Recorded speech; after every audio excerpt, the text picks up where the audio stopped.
মোটু আর পাতলুর নেই জুড়ি।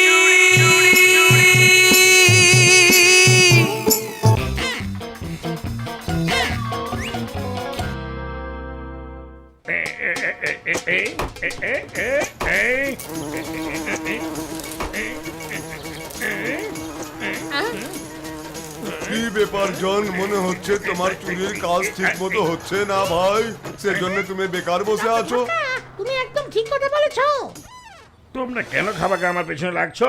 আমি তো শুধুমাত্র এখানে বসে মোটো পাত্রের জন্য অপেক্ষা করছি, আর কিছুই না। তোমরা ফালতু, তোমাদের বন্ধু ফালতু। কি তুমি আমার বন্ধুদের ফালতু বলছো? ওরা মোটেও ফালতু না, ওরা হলো সাহসী আর বাহাদুর, বুঝেছো? আচ্ছা ডক্টর সরকার, তুমি তো একজন নাম করা বিজ্ঞানী, তাহলে মোটর মতো একটা বোকার সাথে কেন বন্ধুত্ব করছো? আরে জন, তুমি আবারও আমার বন্ধুদের বাজে কথা বলছো। ও মোটেও বোকা না, খুবই সহজ, খুবই সরল, কিন্তু অনেক বুদ্ধিমান। হ্যাঁ, মোটু বুদ্ধিমান? আমি যখন ইচ্ছে তখনই ওকে বোকা বানাতে পারবো, জানো? তাই নাকি? তাহলে ওকে বোকা বানিয়ে দেখাও তুমি, আমিও বাজি ধরলাম। হ্যাঁ,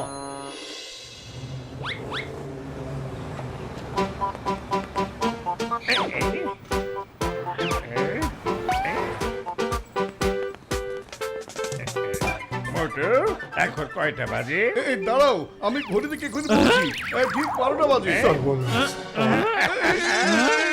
এবার আমি যাই। Bye bye. ওই জন, ওভাবে হাসতে হাসতে কেন চলে গেল? আরে মোটু, ও তোমাকে বোকা বানিয়ে চলে গেল। ও আসলে তোমার কাছে সময় জানতে চেয়েছিল, এই জন্যই, যাতে তোমার হাতে যা আছে সব উল্টে পড়ে যায়। চলো ভাই, আবার আমাকে দুধ দাও। এবার আমি আমার ঘড়ি উল্টে পড়ছি। জন আর আমাকে বোকা বানাতে পারবে না। মোটু, আর একবার আমাকে একটু সময়টা বলো না। আরে জন শোনো, আমি আর বোকা হব না, আমি এবার একদম রেডি। এখন ঠিক 12:30 বাজে। হ্যাঁ, কি হলো, কিভাবে বললো? আমি তো এবার ঘড়ি উল্টেই পড়েছিলাম। আমি মোটুকে আবার বোকা বানিয়েছি, খুবই মজা পেয়েছি, অনেক মজা পেয়েছি। আরে মোটু, আমার বড় ভাই জন তোমাকে বারবার বোকা বানাচ্ছে কেন? আমি জনের উপরে প্রতিশোধ নেব, একটু একটু করে সব প্রতিশোধ নেব। আরে এটা কি?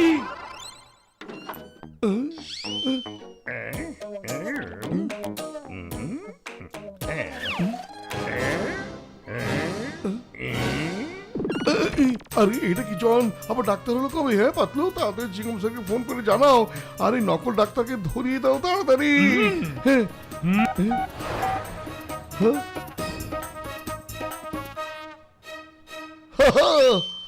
এবার জনের উপরে প্রতিশোধ নেওয়ার সময় এসে গেছে। শোনো পাতলু, আমি এমন একটা অসুখের ভান করে জনের কাছে যাব যে অসুখও কোনোদিনও ঠিক করতে পারবে না।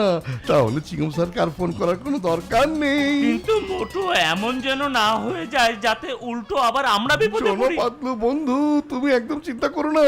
আমি ওকে কি বলবো যে আমার ক্ষুধা লাগছে না? জন কিভাবে জোর করে আমার ক্ষুধা আনতে পারে বলো? আর আমার যদি ক্ষুধা লাগেও আমি ওকে বুঝতে দেবো না যে আমার ক্ষুধা লেগেছে। তুমি অপেক্ষা করো, আমি 1 কোটি টাকা নিয়ে আসছি। জন মানে কি হবে ডন? আরে ভাই, তুমি কিভাবে ডাক্তার হলে বলো তো আমাকে? তাতে তোমার কোন সমস্যা আছে আরে নাকি? না, বাইরে তোমার সাইনবোর্ড দেখি ভেতরে চলে এলাম। আমার অসুখের চিকিৎসা করাতে হবে, আমার একদম ক্ষুধা লাগছে না। তুমি আমার এই অসুখের চিকিৎসা করবে প্লিজ ডন মানে জন। হ্যাঁ প্লিজ। অবশ্যই অবশ্যই, কেন করবো না বলো? আমি তোমাকে কথা দিচ্ছি, আমি তোমার অসুখের সঠিক চিকিৎসা করবো। তবে একটু অপেক্ষা করতে হবে। এখন আমার দুপুরে খাবার সময়, আমি একটু আসছি। এই আচ্ছা মোটু, সমস্যা তোমার সবচেয়ে প্রিয় খাবার, তাই না? আর একটু দেখছি না, আমি কাউকে বলবো না, খেয়ে নাও। তুমি আমাকে সত্যি সত্যি কথা দিচ্ছ? Thank you, thank you. বাহ, তুমি সব সমস্যা খেতে পেরেছো তো? বাহ বাহ, তাহলে আমার 10,000 টাকা দিয়ে দাও। কিসে 10,000 টাকা? হ্যাঁ, কেন, তুমি নিজেই তো বাইরে সাইনবোর্ডে পড়েছো তাই না, যে যদি আমি কারো অসুখ সারাতে পারি তাহলে রোগী আমাকে 10,000 টাকা দিয়ে দেবে। তোমার তো ক্ষুধা লাগছিল না, কিন্তু এখন তো তোমার ক্ষুধা লাগছে, আর সেই জন্যই তো তুমি সবসময় সাবার করে দিয়েছো। আরে, এটা তো ধাপ্পাবাজি, একদম ধাপ্পাবাজ। এই নাও তোমার 10,000 টাকা, এই নাও। হ্যাঁ? কি হলো মোটু, জনের কাছ থেকে টাকা বের করতে পারলে? আরে না, উল্টা ও আমার কাছ থেকে 10,000 টাকা আদায় করে নিয়েছে। ও আমাকে সমাচার লোভ দেখিয়েছে। হ্যাঁ, ঠিকই হয়েছে। এবার হলে তো বোকা আবারও। আমি তোমাকে বারণ করেছিলাম না? এবার বুঝেছো তো কাকে বলে নিজের পায়ে কুড়াল আরে মারা? পাতলু, তুমি এত হেসো না। এবার আমি ওকে বলবো যে আমার খাবারের স্বাদ বুঝতে পারছি না, আর যন্ত্র কিছুতে আমার মুখের স্বাদ এনে দিতে পারবে না, কারণ ও আমাকে যাই খাওয়াবে আমি সেটাই বলবো যে কিছুই বুঝতে পারছি না। হ্যাঁ, আরে জন, আমার মুখের স্বাদ চলে গেছে, স্বাদটা ফিরিয়ে দাও আমাকে। আহ! 2 নম্বর ড্রয়ার থেকে ওষুধ বের করে দাও। এই নাও, স্বাদ ফেরানোর ওষুধ খেয়ে ফেল এক্ষুনি।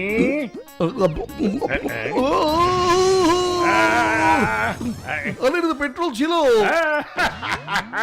দেখেছো তো, তোমার মুখে স্বাদ ফিরে এসেছে না? তুমি বুঝতে পেরেছো যে ওটা পেট্রোল ছিল।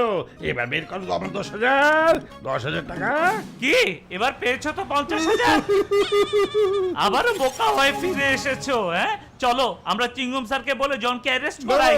আমি আমার সব টাকা জনের কাছ থেকে ফিরিয়ে আনবোই আনবো।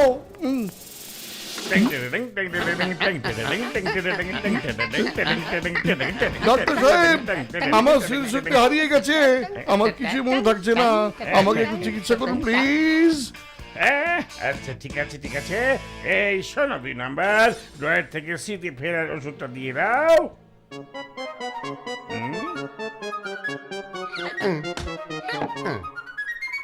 কিন্তু 2 নম্বর ড্রয়ারে তো স্বাদ ফেরানোর ওষুধ ছিল, আর ওটা ছিল পেট্রোল। দেখেছো, তোমার স্মৃতিশক্তি আবার ফিরে এসেছে।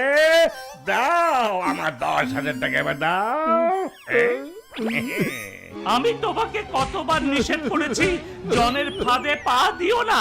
তোমাকে ঠিকই প্রতিবারও ঠকিয়ে চলে যাচ্ছে। এবার জনকে শিক্ষা দিতেই হবে। বুদ্ধি পেয়েছি।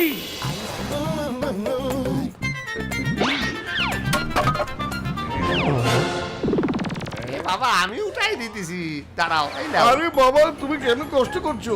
আমার বয়স থেকে ভুল বুঝো না, আমার এখন অনেক শক্তি আছে, আমি চাইলে কুংফু ক্যারেটে করে যে কাউকে হারাতে পারবো। হ্যাঁ, আরে বাবা তুমি তো লাঠি শক্ত করে ধরবে পারতেছ না। আরে বাবা, তুমি এখনো তো আমার ক্যারেটে খেলাই দেখোনি।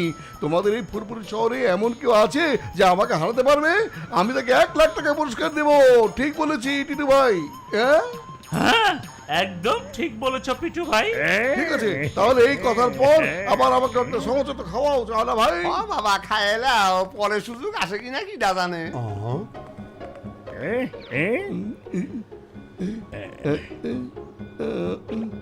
চাওলা ভাই, তোমার সমঝোতা বড় কেন? হ্যাঁ, মাঝখান দিয়ে কেটে অর্ধেক করে দাও। আরে বাবা তুমি একটা সামুসাই উঠাই বের পারতেছাও না, আবার এইসব কুম্ভু কারাটি করবি, আবার 1,00,000 টাকার বাজিও ধরিস, কি হবি নি?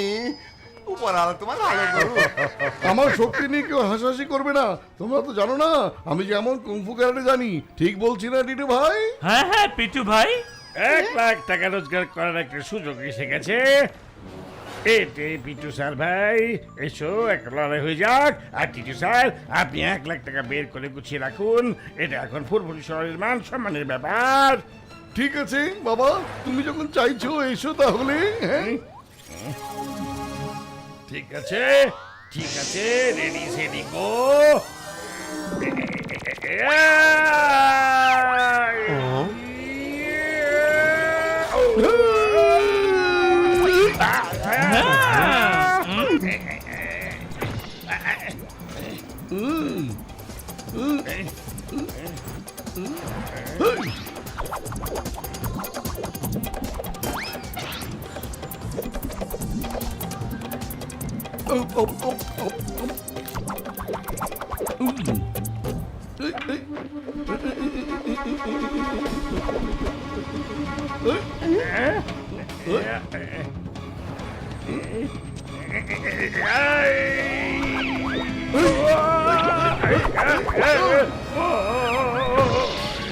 দুই নাম্বার এই, এই,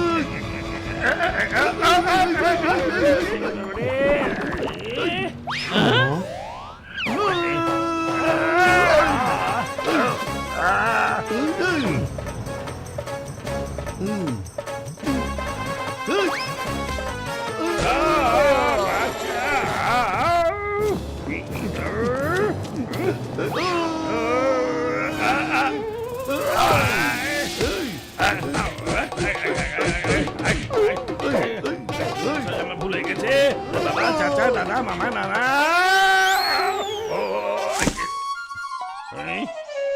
শোনো, তুমি আর কোনোদিন কাউকে বোকা বানানোর চেষ্টা করো না, তাহলে কিন্তু এভাবেই শাস্তি পাবে।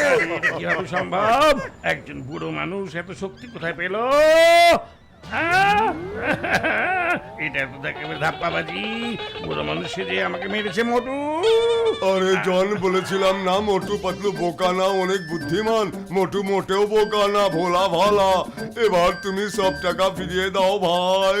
আমি সব টাকা ফিরিয়ে দেবো, কথা দিচ্ছি, আমি সব টাকা ফিরিয়ে দেবো।